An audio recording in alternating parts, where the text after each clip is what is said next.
நான் உங்கள்கிட்ட பல விவாதங்களில் நம்ம சத்தியன் தொலைக்காட்சியில் நான் பேசியிருக்கேன். சரி. இந்த சப்ஜெக்டை இன்னைக்கு 58 நாள் ஆகுது, கிட்டத்தட்ட நீக்கப்பட்டு 58 நாள் ஆகுதா? 10 நாலு 2025 சார், அன்னையிலேருந்து இன்னைக்கு. ஆமாம். இப்போ என்ன வருது, நாலாண்டையோட 2 மாதம் மாதம் ஆக போகுதுண்ணே. 3 மாதம் ஆகும். ஆமாம், கிட்டத்தட்ட 3 மாதமாக நம்ம பேசிகிட்டு இருக்கோம். 3 மாதமாக பேசிகிட்டு இருக்கும்போது நான் சொல்கிறேன், ராமதாஸ் அவர்கள் ஒரு முடிவை எடுக்க மாட்டார், எடுத்தால் அந்த முடிவில் ஸ்ட்ராங்காக இருப்பார், இல்லைன்னா அந்த முடிவு எடுக்க உள்ளே போக மாட்டார். ஓகே. அந்த முடிவு உள்ளே போக மாட்டார்னு உள்ள சொல்லிட்டு இருக்கேன். சரி. இந்த 3 மாதத்துலையும் அதான் நடந்துகிட்டு இருக்கு.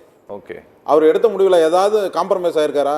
இல்லை. ஒரு வியாழக்கிழமை அவர் வந்து போய் சந்திக்க போகும்போது என்ன சொன்னேன், தற்காலிகமாக இந்த வியாழக்கிழமை அவர் கொடுக்கின்ற பேட்டி நிறுத்தி வைக்கப்பட்டது, இவர் போனதுனால வேற எந்த பிரயோஜனமும் இருந்திருக்காதுன்னு சொன்னேன். ஓகே. ஓகே. அடுத்த வாரத்துலேருந்து அதை ஆரம்பிச்சிட்டாரு. ஓகே. இன்னைக்கு வரைக்கும் அதான் நடந்துகிட்டு இருக்கு. ஓகே.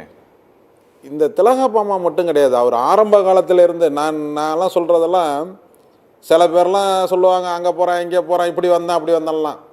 நான் பள்ளி பருவத்திலிருந்து ஐயா அவர்களை பார்த்துட்டு இருக்கேன். ஓகே. நான் 7வது படிக்கும் போது டாக்டரை போய் பார்த்தாள். ஓகே. 7th நான் படிக்கும் போது ஓகே திண்டிவனத்தில் என்னுடைய பெரியப்பா வீட்டில் படிக்கிற சூழ்நிலை எனக்கு வந்துச்சு. ஓகே. அப்பையிலிருந்து இந்த வன்னியர் சங்கத்தின் மீது ஈடுபாடு வந்து டாக்டரோடைய பயணம் பண்ணுவோம் அந்த வயசுல இருந்தே. ஓகே.